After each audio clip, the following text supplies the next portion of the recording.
5月2號，中共外長王毅打電話俾美國國務卿盧比奧，話台灣係中美關係最大嘅風險，要求美方唔好俾台灣破壞川西會嘅氣氛。就喺呢通電話打完嘅同一日，賴清德總統已經企咗喺史亞蒂尼機場上面，同史亞蒂尼國王恩斯亞蒂三世並排接受禮炮同一隊歡迎。川協會前夕，北京連輸咗3盤棋，台灣衝咗出去，阻斷禁令變咗笑話。日本嘅第一島鏈企咗去前排，呢3件事我哋一件一件講清楚。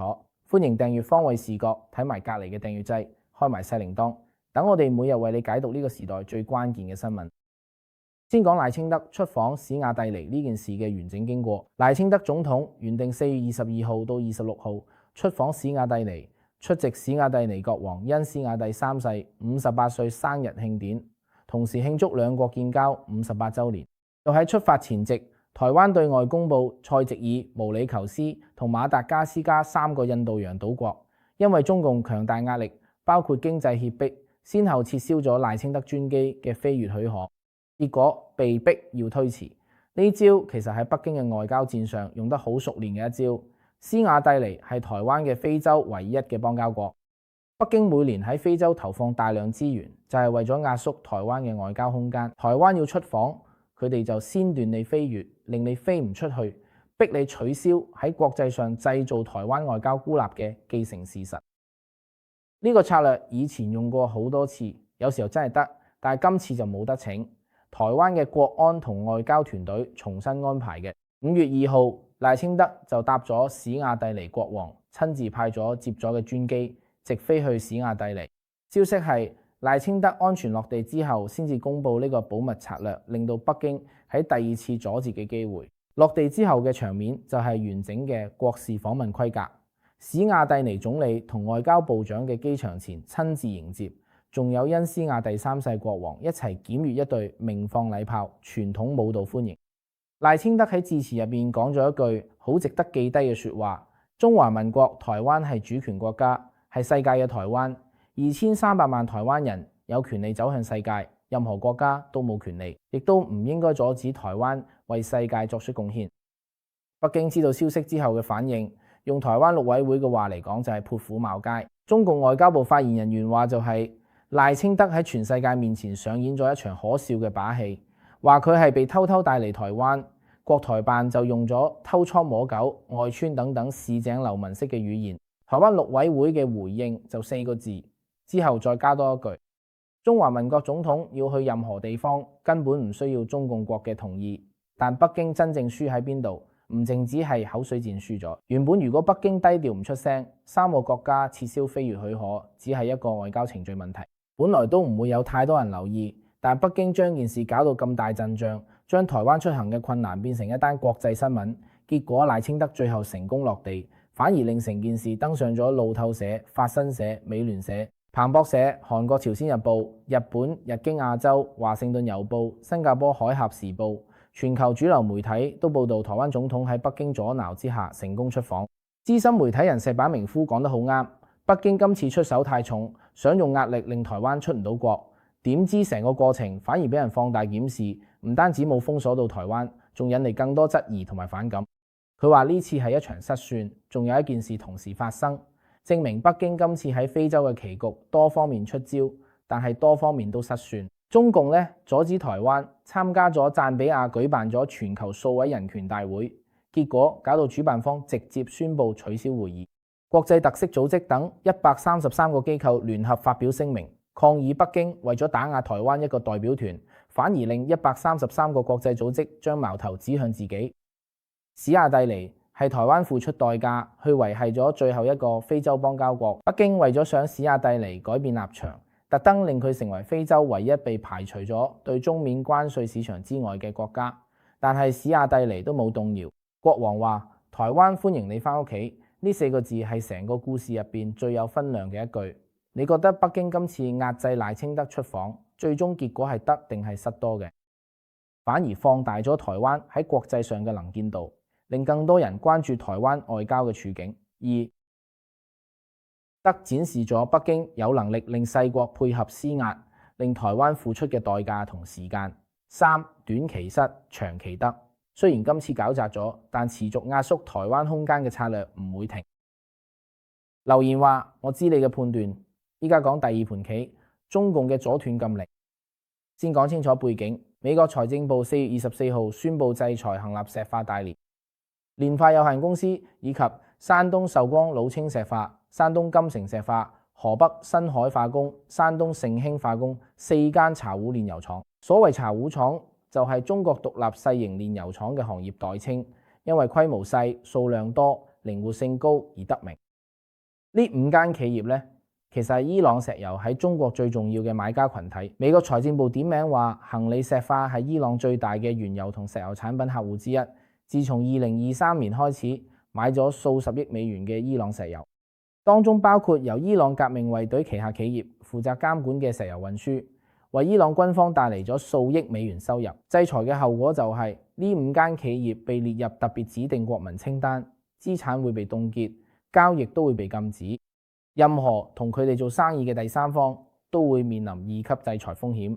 5月2號，中共商務部發出咗所謂嘅阻斷禁令，話呢5間企業受到嘅制裁措施唔可以承認、唔可以執行，亦都唔可以遵守。其實呢個阻斷機制唔係北京今次先發明嘅新工具，而係2021年已經設計好嘅框架。當時係為咗應對美國對新疆相關企業嘅制裁，今次係第2次啟用。講清楚呢個背景好重要，因為呢個說明中共喺2021年就已經預計到會有今日提前準備好嘅呢張牌，只不過呢張牌到底有冇用就係另一回事。問題喺邊度？台灣律師童文芬講得好清楚，美國制裁嘅執行權嘅美國財政部唔睇中共商務部，你話唔承認美國嘅制裁依然存在，你話唔遵守，被制裁嘅企業依然要面對美元結算被切斷嘅風險。美國凍結咗喺呢啲企業喺美元體系入邊嘅資產同交易渠道，你中共嗰張禁令紙可以解凍嗰啲資產咩？唔得。Oil Price 嘅分析講得最精準，呢個矛盾就係咁。呢啲企業而家陷入咗一個雙向死局。如果同美國制裁，喺中國國內就要面對北京嘅處罰；如果同北京嘅禁令，繼續同伊朗做生意，就有機會俾人踢出美國金融體系。北京嘅禁令唔係幫企業解圍，反而係令企業多咗一個點嘅，都會俾人罰咗新風險。自媒體人江心哲嘅比喻用咗呢度真係好貼切。佢話呢個禁令其實係向美國半跪嘅，表面嘅好似好硬淨，講咗一大堆唔承認、唔執行、唔遵守，但係制裁嘅話語權喺美國財政部手上。你話唔承認，制裁都一樣有效。北京咁做呢，其實係想喺川西會之前俾國內嚟到自己好強硬，但實際上解決唔到任何問題，最多都只係幫自己揾個台階落，對石化股都冇咩幫助。禁令出嚟之後，第2日交易日嘅股票都冇大反彈，證明市場對呢張牌嘅評價同江心哲講嘅一樣，根本冇用。依家講第3盤棋，呢一盤其實都係長遠嚟講對北京衝擊最大嘅一盤。日本5月3號，日本首相自民黨總裁高市早苗向東京嘅修憲集會發表咗一段視頻講話，佢話正正因為憲法係國家嘅基石，所以應該根據時代需要定期去修訂。佢指出，依家嘅安全環境、科技創新速度同人口結構已經同79年前日本國憲法制定嗰陣完全唔同。佢強調，自民黨會為咗修憲傾盡全力。值得一提嘅係5月3號呢一日係東京審判80週年。中國外交部喺呢一日大做文章，話日本軍國主義唯獨未清，前知暗長。呢個時機選擇將北京嘅焦慮講得一清二楚。一個正討論修憲嘅日本，一個積極參與第一島鏈防務嘅日本，令北京比任何時候都更加緊張。日本現行憲法係1947年美國佔領期間頒布咗第9條，明確放棄以國家主權發動嘅戰爭，以及用武力威脅或者武力行使佢解決國際爭端。呢70幾年嘅呢條和平條款一直都係限制日本軍事力量嘅法律框架。如果修憲成功，日本就會有更加明確嘅法律基礎去建立真正意義上嘅軍事力量，而唔淨止係自衛隊。就喺高息發表修憲講話嘅同一日，美菲聯合軍演都進入咗高潮。今次軍演有17個國家，超過17000名軍人參加。日本仲第一次派出咗1400名作戰部隊。呢次係日本有史以嚟最大規模嘅海外聯合軍演。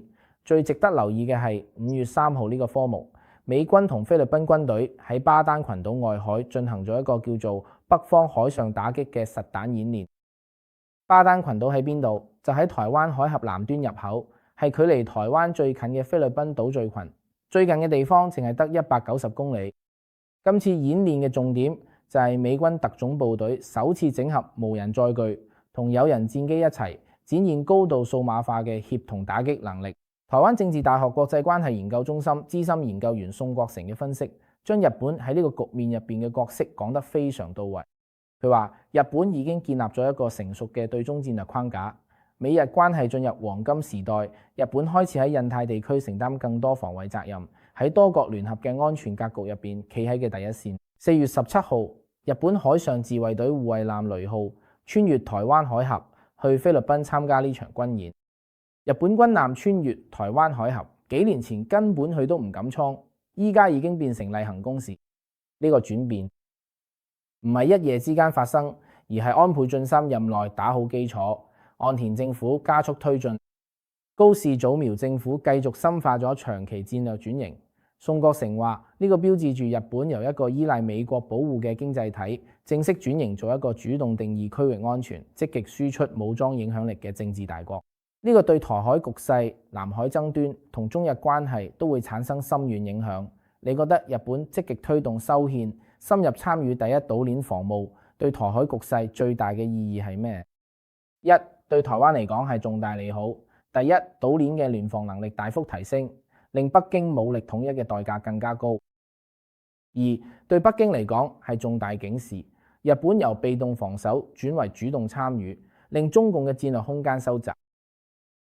三、以上兩者都係，而且仲會產生互相強化嘅效果。